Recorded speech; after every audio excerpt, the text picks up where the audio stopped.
What's up, guys? Darwin here. Today I want to talk about Tesla stock. Yes, usually I don't talk about Tesla stock. I don't really talk too much about specific pricing of companies or anything like that. Usually I just like to stick with what they're making because that's concrete and that's something that we can actually observe, and that's how we can tell how good a company is.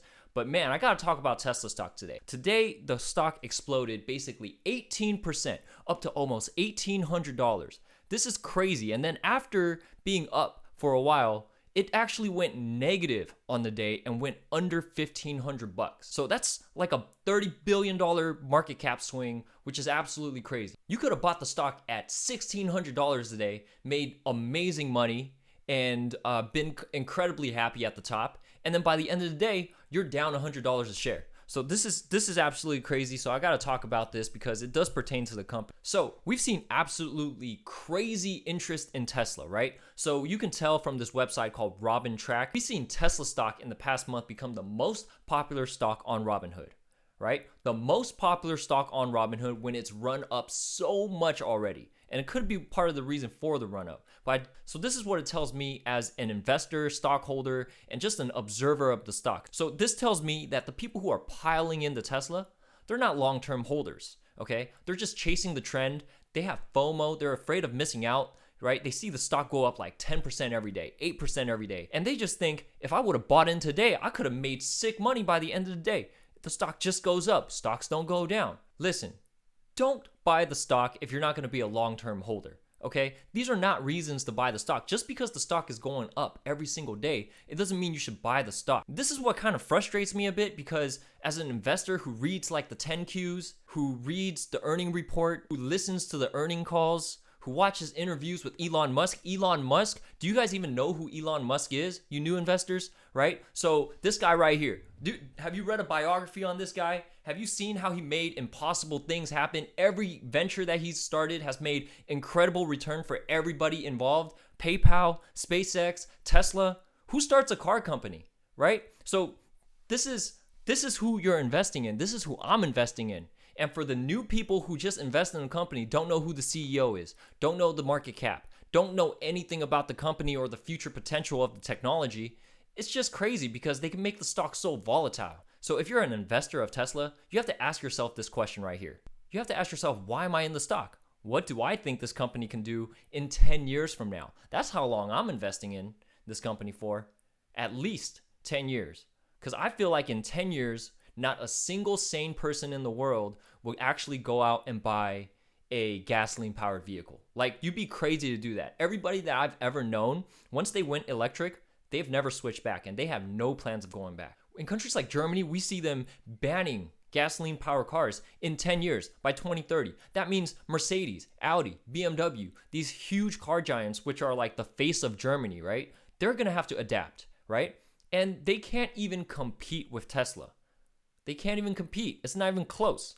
Like, what did BMW come out with? The i3 with like 60 miles of range and then 120 miles of range in 2017, right? The i3 that seats 4 people that looks like this, okay? Or you have the i8, which is unaffordable to anybody in their right mind, all right? You got Porsche coming out with the Taycan, which is unaffordable to most people, like $200,000 sports car. Are you kidding me?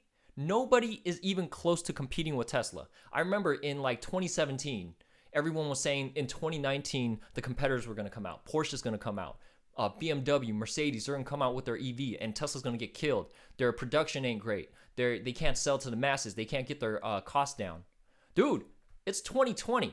Where's your cars? All right? Where's your cars? I would love to have more EVs to drive because I actually love electric cars. I love driving them. I've owned like 2013 Nissan Leaf. That's what started it for me. And that was a horrible car, right? But it was still better than every other gasoline car I've ever owned. Seriously.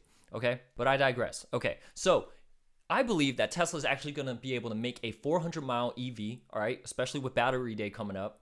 They're going to be able to make a 400-mile range EV with fast charging, the supercharging network, for around $40,000 in 5 years. Okay. Approximately. All right, you can see that this is the trend with the Cybertruck and how affordable that truck is. A huge, heavy truck, being able to go 250 miles for only $40,000, seat 6, super utility vehicle. absolutely amazing. If Tesla adopts that battery technology and scales up that battery technology, every car they make after that, like a smaller and more affordable model, they're going to be able to kill the market, the whole market, not just the EV market. They're going to destroy the car market. And this is what I see for Tesla. And when Tesla finally is able to achieve this, that stock price is going through the roof because they're going to basically be able to take over the world. Okay? That paired with their home generation systems, solar panels, their solar roof, their product line is endless. And this is just the beginning. I totally see Teslas making eventually airplanes that are electric. I totally see Tesla just taking over the world in home appliances. You got Elon Musk talking about HVAC systems. You got Elon Musk talking about hypersonic jets. You got all these things. And currently, the only way to invest in Elon Musk is to invest in Tesla, right? I think one of the brightest and most amazing and probably craziest minds that we have in our lifetime. So unless something fundamentally changes what's going on with the company, like, I don't know, like they get bought out or something, which won't happen because they're too expensive to be purchased now. But unless something fundamentally changes about the company and they achieve those goals that I just outlined, I don't see any reason to sell the stock or panic at all. I wasn't planning on making a quick buck, right? And this is how you get really nervous, and people who just pile into the stock that don't know about Tesla's potential, they're just in for the quick chase and make a few $100s. Dude, I'm in here for the 10x. I'm here for robotaxi. I'm here for solar roof. I'm here for solar panels. I'm here for Tesla as a utility company. I'm here for Tesla taking over every car sale in the world or being involved in one way or another, selling their drivetrains to BMW and Mercedes and their batteries to Toyota. That's what I'm here for, all right? So if you're trying to chase and make a quick buck selling, maybe you own the shares and you're selling call options against those shares, that's like the biggest mistake I made. At one point, I sold call options against my 100 shares of Tesla, and I think I made like a few $1,000s, okay? But the Tesla stock shot right past 650. That was the call, that was the strike price. It shot right past 650, and I was just left like completely shocked because it just went like 10, 15% in a day. And that's just how the stock moves. I was luckily enough able to buy back those shares at a lower cost because of the whole, pandemic and the whole crisis. I was lucky enough to be able to get those shares back.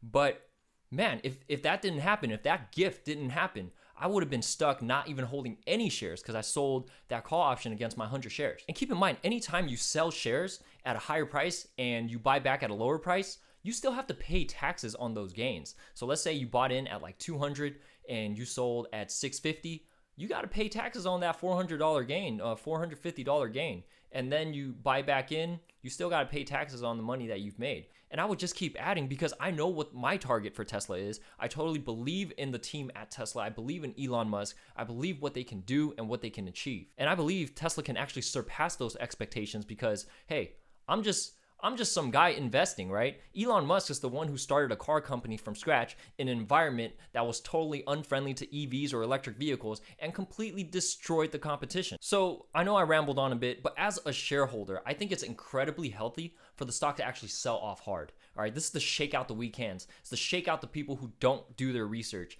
And if they see the price drop, they're selling because the only reason to be in that stock was profit. Right? So if they sell out, that means people like me can come in and buy those shares from them and just hold them. And if we get enough investors, real investors to buy those shares, the stock will remain stable. The stock will have a healthy growth. And I really hope Tesla, all right, this is controversial. I really hope Tesla uses this opportunity when the shares jump up in price to raise some more money so they can grow even faster. I want them to grow even faster. I want them to scale to millions of vehicles a year. Start building gigafactories everywhere. Just build them everywhere, right? Start producing those batteries because electric cars are the future. There's absolutely no alternative. Hydrogen, get out of here. You're not going to do anything. That's been my opinion on Tesla stock. And as a shareholder, I just hope that other shareholders, my fellow shareholders out there, don't panic. Look at the long-term vision. It might not be the same as mine, but I'm sure you have a long-term vision if you did your research and you see what the possibilities are for Tesla stock, because the short term is just the short term. And we know what Tesla's capable of in the future, and that's why we are investors, not traders. If you like the video, go ahead and subscribe and like. Once again, not investment advice. Please trade and invest at your own risk and do your research, and don't chase the trend. Peace.